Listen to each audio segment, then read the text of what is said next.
नमस्कार दोस्तों, हमारे औद्योगिक चैनल में आप सभी का स्वागत है। तो आज मैं लेकर आई हूँ एक प्यारा सा गीत, आप लोग जरूर सुनना।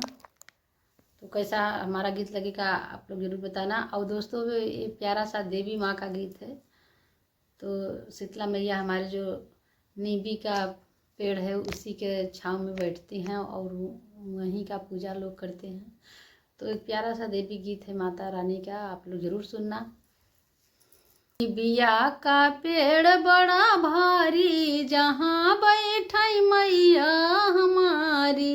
निबिया का पेड़ बड़ा भारी, जहाँ बैठी मैया हमारी। मैया हमारी हो मैया हमारी, मैया हमारी हो मैया हमारी। निबिया का पेड़ बड़ा भारी, जहाँ बैठी मैया हमारी। ना मोरे मैया के खेती उबारी, ना हमरे मैया के खेती उबारी। अच्छत चढ़ई थाली थाली, जहाँ बैठी मैया हमारी। अच्छत चढ़ई थाली थाली, जहाँ बैठी मैया हमारी। निबिया का पेड़ बड़ा भारी, जहाँ बैठी मैया हमारी।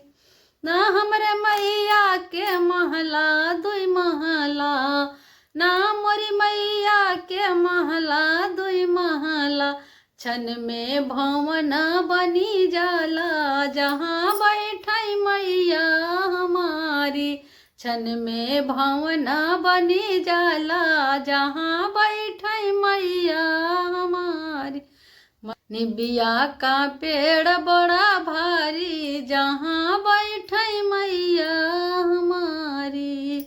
ना मोरी मैया के गैया भैंसिया, ना हमरी मैया के गैया भैंसिया। दूधवा चढ़वई दुनिया सारी, जहाँ बैठी मैया हमारी। दूधवा चढ़वई दुनिया सारी, जहाँ बैठी मैया हमारी।